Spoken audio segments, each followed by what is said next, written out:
Good morning, friends. Thanks for joining me again today. Couple quick updates and then we'll get into today's devotional. First of all, for all of you that were able to come out and participate on Sunday, thank you guys. We had a wonderful time worshiping the Lord together outside. The sun was shining, the weather was perfect. We prayed, we celebrated, and we got real about some of the hard things going on in our country right now. But ultimately, we remember that we look to the Lord, that we receive His Spirit, His presence in our lives, and that's everything that we need. Peace, gospel truth to share and to live by, unity with other believers, and the ability to share Jesus, the true hope of the world. So that's what we celebrated and focused on Sunday. If you weren't able to join us, you've probably noticed we haven't posted a video from it. I apologized. We recorded things and we had some major technical difficulties and we just were not able to have video and audio of the service on Sunday. So I'm really sorry you missed out. It was a great time. We missed you if you weren't able to join us. With that in mind, we are we're taking steps towards meeting in person again. This week is your last opportunity to fill out our survey. We're going to be making a decision very soon to pick a date to start meeting in June. And so we're figuring out the right date. We're figuring out some safety measures that we can take to meet carefully together. And we're also arranging plans to eliminate what happened on Sunday where the video didn't work, so that we're able to live stream every Sunday when we meet in person. So people who are ready to meet can come. For those who aren't ready yet, you can participate with us online. So that's what we're working on.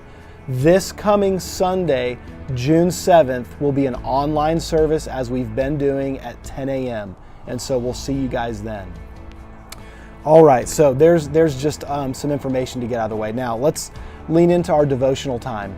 We've started the book of Proverbs this week. It's a really impactful book. Much of the book is filled with just these awesome nuggets of wisdom. I mean, just almost these little bite-sized truths that when you take a bite of them, you end up having a full meal. It's just so rich with wisdom from God. But there are some parts of the book that are just painting a bigger picture about the importance of wisdom and the dangers of folly. And so I want to talk to you guys this morning a little bit about wisdom and folly. They are both personified in the book of Proverbs. And so wisdom and folly are even referred to almost in a feminine way. And so first of all, we see that wisdom calls out. We can answer her call. I want to give you some examples of this from chapter 8, Proverbs chapter 8, verse 1, and then skipping down to verse 6. Does not wisdom call? Does not understanding raise her voice? Hear, for I will speak noble things, and from my lips will come what is right, for my mouth will utter truth. Wisdom is extending an invitation to us. Wisdom is available. Understanding is available. It calls to us. The question is, will I position myself to hear wisdom from God? Will I position myself to receive deeper and deeper levels of understanding about who I am, about my place in this world, about how do I respond during normal everyday life or in absolutely trying, difficult seasons of life? Wisdom and understanding is available. And I love this. Here's wisdom's offer. Wisdom's offer is found in chapter 8, now verse 14. I have counsel. Listen, if you're uncertain what to do, there is counsel available. I have sound wisdom. I think of how the scripture talks about how God gives us a sound mind. That's what His Spirit offers. That's what God offers with His presence, with His love. He gives us a sound mind. There's sound wisdom. I have insight. So maybe there's times where I feel like I need counsel, I need an encouragement, I need a piece of advice. There's other times where I'm just not seeing a situation clearly. I'm not understanding what's at the root of this. What should I do here? God extends the offer of insight for us. And then I love this, finally, I have strength. Friends, if you're feeling uncertain, If you're feeling like you're not sure where to turn for solutions, or you feel weak and in despair, God extends the offer of wisdom to give us clarity, to give us strength. It's an invitation, it's a call. The question is, will we respond? Now, part of what I love about this is this picture of wisdom. It's a relationship. Because wisdom is being personified, there's this sense of wisdom is both calling out to me, and I have to choose to lean in and pursue wisdom. I have to choose to hear. Well, equally, folly is nearby, pursuing us as well. Check out how folly is personified. This is now in chapter 9, verse 13. The woman folly is loud. She's seductive, but she knows nothing. That's how folly is described. Loud and seductive. That means that it is way easier to hear the call of folly than to hear the call of wisdom. And that means that things that are folly, that are broken, that are of nothing, that amount to nothing, they're seductive. There's something appealing about them. Friends, we've got to be aware of the fact that the loudest voice and the thing that feels the most appealing initially might not actually be what's right. We have to choose, which voice am I going to listen to? And the voice of folly is loud. Listen, friends, we can learn from this specific moment that we're in. There's so much turmoil. There's so much being shouted from the rooftop. Some right, some wrong, some with mixed results. And the question is, where do we turn for truth? The reality is, wisdom has extended her offer. If you will hear my voice, I am here. And so there are no easy answers. I don't want to pretend like it's just easy to figure out what the right thing to do is. It's not. It's difficult. It's confusing. Wisdom can seem like it slips through our fingers. But there's something we can do even in the midst of not having easy answers. We can seek diligently. Check this out. Proverbs 8:17. This is wisdom speaking again.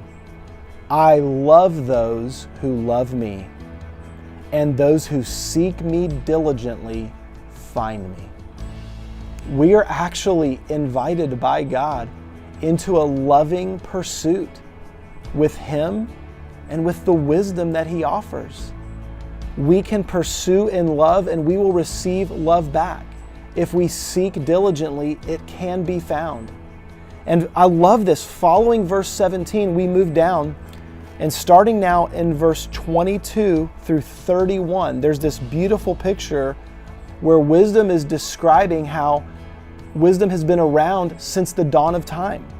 Verse 22, the Lord possessed me at the beginning of His work. That means it's the Lord who holds wisdom.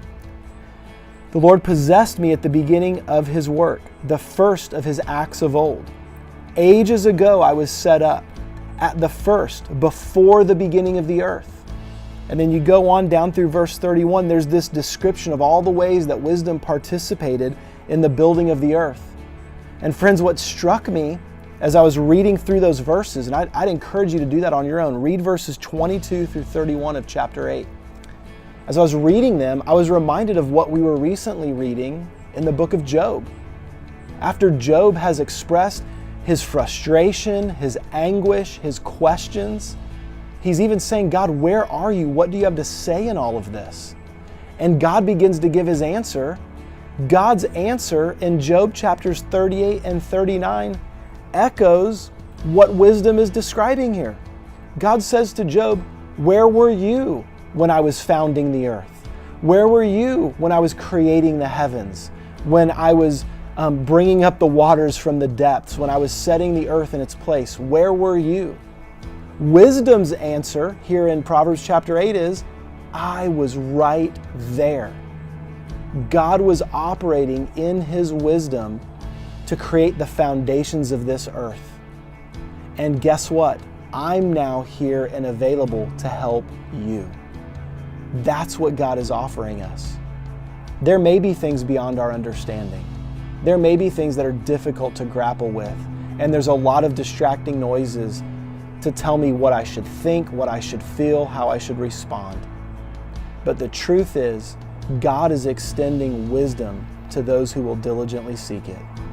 Friends, will we hear His invitation? Will we respond to that call? If we do, we're promised something special. I want to read this in closing this morning.